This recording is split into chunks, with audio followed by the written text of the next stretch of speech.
Puji Tuhan, Shalom. Kita akan mempersiapkan kehidupan kita untuk kita diisi oleh kebenaran firman Tuhan. Mari sama-sama kita berdoa. Segala pujian syukur hanya bagi nama-Mu Tuhan. Terima kasih atas kesempatan-Mu yang Tuhan boleh berikan dalam kehidupan kami. Biar kiranya kebenaran firman Tuhan pada malam hari ini boleh menguatkan kami dalam kami menjalani hari-hari kami dan dalam kami mengiring akan Engkau Tuhan. Terima kasih Tuhan, dalam nama Tuhan Yesus Kristus. Haleluya.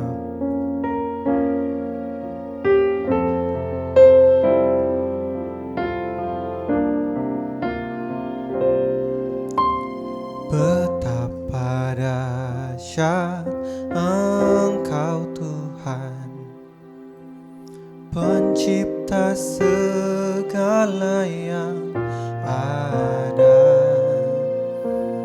dulu sekarang sampai selamanya. Hanya Engkau Tuhan, tak terselami pikiran-Mu, tak terukur panjang setia-Mu, dulu sekarang sampai selamanya. Hanya Engkau Tuhan, ku sembah Engkau Yesus. Hanya Engkau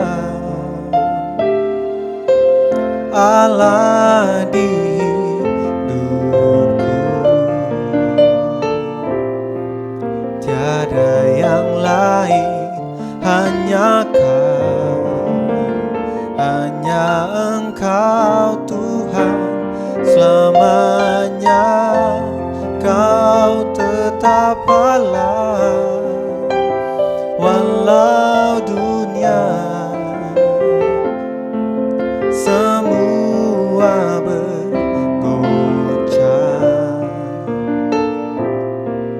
tak tergoyahkan, Kau tetap Allah. Sungguh Engkau Allah yang dahsyat bagi kami Tuhan. Betapa dahsyat Engkau Tuhan, pencipta segala yang ada, dulu sekarang sampai selamanya. Hanya Engkau Tuhan,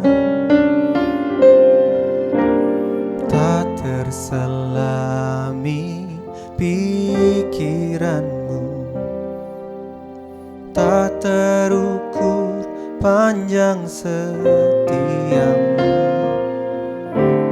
dulu sekarang sampai selamanya.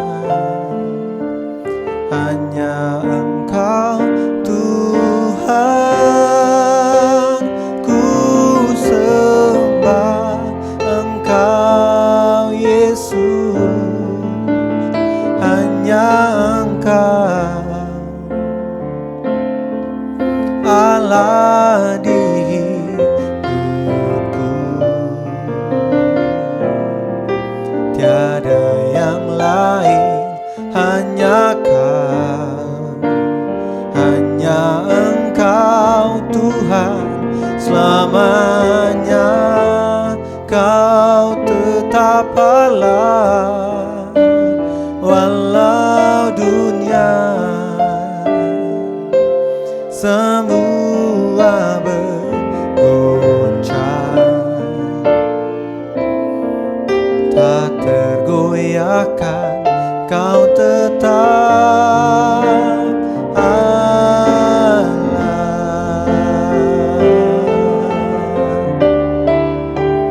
Ku sembah Engkau Yesus.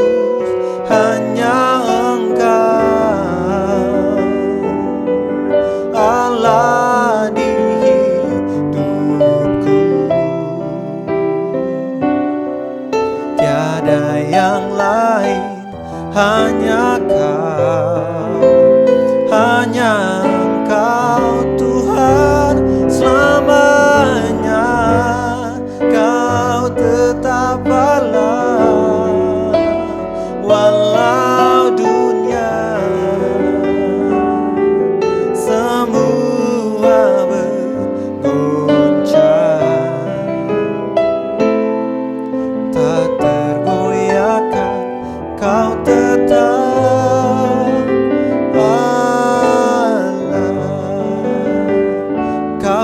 tetap Allah,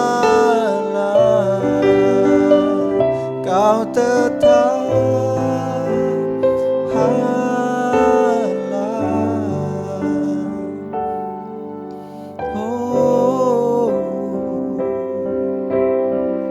kami sembah Engkau Tuhan,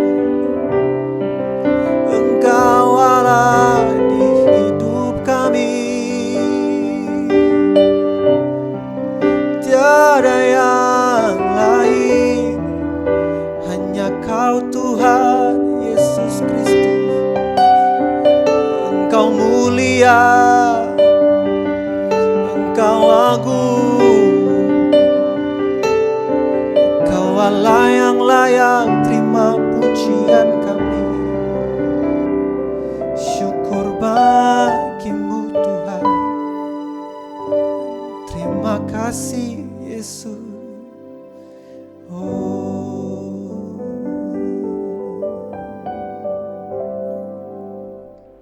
Shalom Bapak Ibu yang dikasihi Tuhan. Mari sebelum kita belajar firman Tuhan, kita berdoa terlebih dahulu. Tuhan, saatnya kami mau menenangkan hati kami, meneduhkan pikiran kami untuk belajar kebenaran firman-Mu. Urapi setiap kami, urapi hamba-Mu dan urapi firman-Mu, sehingga benih firman yang ditaburkan malam hari ini boleh menjadi hikmat dalam hidup kami, dan kami boleh melakukan seturut dengan kehendak-Mu, dengan kekuatan yang dari Roh Kudus. Terima kasih, dalam nama Tuhan Yesus Kristus kami sudah berdoa dan mengucap syukur. Amin. Bapak Ibu Saudara, ada masa dalam hidup di mana semua yang kita andalkan kelihatannya hilang. Usaha yang dulu lancar tiba-tiba gagal. Kesehatan tiba-tiba memburuk. Doa seolah tidak terjawab. Dan hati kita mulai bertanya, why? Kenapa? Tuhan, Engkau ada di mana? Kita tahu bahwa Tuhan itu berkuasa, tetapi mengapa seolah-olah Tuhan itu diam? Itulah yang dialami oleh Nabi Habakuk, seorang hamba Tuhan yang hidup di masa krisis besar. Ia melihat bangsanya jatuh dalam kejahatan, sementara Tuhan membiarkan bangsa Babel yang lebih jahat menghancurkan Yehuda. Habakuk menjerit dalam doanya, berapa lama lagi ya Tuhan? Aku berteriak, tetapi tidak Kau dengar. Habakuk 1 ayat 2. Namun yang luar biasa, kitab ini tidak diakhiri dengan keluhan, tetapi dengan pujian.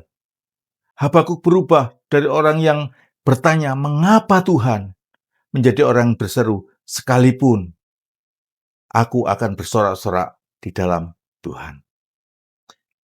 Bapak Ibu Saudara, pasal terakhir dari kitab ini adalah doa, yang dalam bahasa Ibrani disebut tefilah, yang berarti bukan sekadar doa, tetapi nyanyian doa.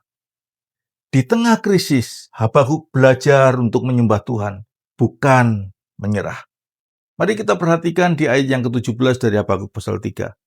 Sekalipun pohon ara tidak berbunga, pohon anggur tidak berbuah, hasil pohon zaitun mengecewakan, ladang tidak menghasilkan bahan makanan, kambing domba terhalau dari kurungan, dan tidak ada lembu sapi dalam kandang. Namun aku akan bersorak-sorak di dalam Tuhan, beria-ria di dalam Allah yang menyelamatkan aku. Saudara, pernyataan sekalipun itu luar biasa. Dalam teks Ibraninya kata ini, ki, menandakan suatu kontras yang ekstrim. Seakan dalam teks ini Habakuk berkata, sekalipun semuanya habis, imanku tidak habis. Ia menyebut satu persatu sumber ekonomi zaman itu. Pohon ara, anggur, zaitun, ladang, kambing, lembu. Semuanya lenyap. Artinya seluruh penghidupan runtuh. Namun justru disitulah iman sejati muncul. Iman bukanlah keyakinan bahwa semuanya akan baik-baik saja, tetapi keyakinan bahwa Allah tetap baik, sekalipun semuanya tidak baik. Habakuk berkata, aku akan bersorak-sorai di dalam Tuhan. Kata bersorak-sorai dalam bahasa Ibrani-nya alus, yang berarti melompat kegirangan. Ia tidak hanya menerima keadaannya, ia bersukacita di dalam Allah. Ini bukan sukacita yang lahir dari keadaan, tetapi dari pengenalan akan karakter Allah. Itulah yang membedakan iman yang dangkal dengan iman yang sejati. Saudara, iman yang sejati bukanlah percaya bahwa Tuhan akan memberi apapun yang kita mau, tetapi percaya bahwa Tuhan tetaplah Allah apapun yang terjadi. Iman Habakuk mengajarkan kepada kita 3 hal penting. Yang pertama, iman itu tidak meniadakan realitas penderitaan. Habakuk tidak menyangkal kenyataan pahit. Ia tidak berkata, gak apa-apa, nanti juga baik-baik saja. Ia jujur, Habakuk jujur. Bahkan Nabi Habakuk mengeluh pada Tuhan. Tetapi ia tetap menghadap arah yang benar, yaitu kepada Tuhan, bukan menjauh darinya. Firman Tuhan berkata, sebab hidup kami ini adalah karena percaya, bukan karena melihat. Seperti yang dikatakan Rasul Paulus dalam 2 Korintus pasal 5 ayat yang ke-7. Artinya apa? Artinya kita boleh tidak mengerti jalan Tuhan, tetapi kita tetap memilih untuk percaya. Iman yang sejati bukan menolak kenyataan, tetapi menolak untuk putus asa. John Calvin menafsirkan bagian ini sebagai iman yang murni. John Calvin menulis begini, ketika semua kelihatan diambil dari kita, iman yang sejati meneguhkan hati untuk tetap berharap kepada Allah. Yang kedua, kita belajar iman sejati itu bersandar pada karakter Allah, bukan keadaan. Nabi Habakuk mengenal Allahnya. Ia tahu bahwa meskipun hasil panen gagal, Tuhan tidak berubah. Ayub juga berkata hal yang sama. Sekalipun ia membunuh aku, namun aku akan berharap kepadanya. Ayub 13 ayat 15. Iman seperti ini hanya muncul dari pengenalan pribadi akan Tuhan. Kita bisa percaya kepada seorang hanya sejauh kita mengenalnya. Karena itu, ketika kita mengenal Tuhan yang setia, kasih-Nya menjadi jangkar bagi iman kita untuk tetap teguh di tengah badai. Matthew Henry menulis dalam komentarnya demikian, sukacita orang benar tidak bergantung pada dunia, melainkan pada Tuhan yang tidak berubah. Dan pelajaran yang ketiga yang dapat kita pelajari dari kisah Nabi Habakuk adalah iman mengubah krisis menjadi tempat perjumpaan dengan Allah. Nabi Habakuk berkata, Allah Tuhanku, itu kekuatanku. Ia membuat kakiku seperti kaki rusa. Ia membiarkan aku berjejak di bukit-bukitku. Habakuk 3 ayat 19. Rusa adalah binatang yang lincah dan tangguh di bukit yang terjal. Ia tidak menghindar dari tanjakan, tetapi mampu berdiri teguh di medan yang sulit. Demikian juga Allah membuat kita kuat di tengah medan kehidupan. Paulus juga mengalami hal yang sama ketika ia berkata dalam 2 Korintus 12 ayat 10, sebab jika aku lemah, maka aku kuat. Jadi Bapak Ibu Saudara, kekuatan iman bukanlah kekuatan untuk menghindari penderitaan, tapi kekuatan untuk tetap berdiri di dalamnya. Saudara, mungkin Tuhan sedang berbicara lewat krisis yang kita alami hari-hari ini. Bukan untuk menghukum, tapi untuk meneguhkan. Bukan untuk menjauhkan kita daripadanya, tetapi untuk menarik kita lebih dekat kepadanya. Apa artinya iman di tengah krisis bagi kita hari ini? Yang pertama, belajar jujur di hadapan Tuhan. Habakuk tidak menyembunyikan pergumulannya. Iman tidak menuntut kita untuk selalu tersenyum. Iman mengajar kita untuk tetap datang pada Allah walaupun hati penuh tanda tanya. Yang kedua, tetap menyembah di tengah kekosongan. Saat doa belum dijawab, pujilah Tuhan, bukan karena keadaan, tetapi kita memuji Tuhan karena siapa Dia. Pemazmur dalam Mazmur 42 ayat yang ke-6 berkata, "Mengapa engkau tertekan, hai jiwaku? Berharaplah kepada Allah." Disinilah penyembahan menjadi bentuk iman tertinggi. Ketika kita memuji, bahkan sebelum melihat jawaban.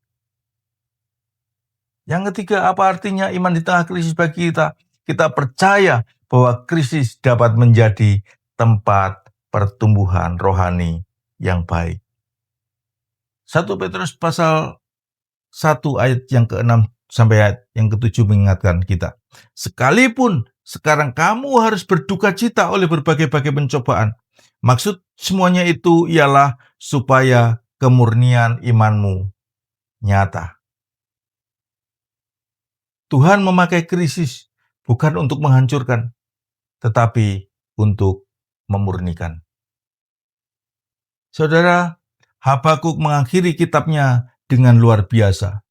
Ia tidak berkata, "Tuhan, tolong pulihkan panenku." Tetapi ia berkata, "Tuhan adalah kekuatanku." Artinya, bahkan jika keadaan tidak berubah, iman membuat kita berubah. Allah tidak selalu menyingkirkan bukit-bukit kehidupan, tetapi Ia memberi kita kaki yang kuat untuk mendakinya. Mungkin hari ini kita sedang berjalan di bukit yang curam, tapi percayalah, Tuhan sedang melatih langkah iman kita. Dan ketika kita sampai di puncak, kita akan berkata seperti Habakuk, "Sekalipun segalanya hilang, Tuhan tetap cukup bagiku." Amin firman Tuhan. Mari kita berdoa. Terima kasih Tuhan untuk firman-Mu yang mengingatkan kami bahwa Engkau adalah bagian dalam hidup kami. Ketika kami memiliki Engkau, maka semuanya cukup bagi kami. Ajar kami untuk melihat krisis yang kami hadapi sebagai sarana Tuhan untuk mendekatkan kami kepadamu. Biarlah melalui Nabi Habakuk kami belajar untuk mempertajam iman kami. Bukan melihat keadaan, tetapi melihat siapa yang bersama kami. Allah yang perkasa, Allah yang maha kuasa, yang senantiasa siap menolong dan menopang serta menguatkan kami. Terima kasih Tuhan, berbicara lebih lanjut melalui Roh Kudus-Mu.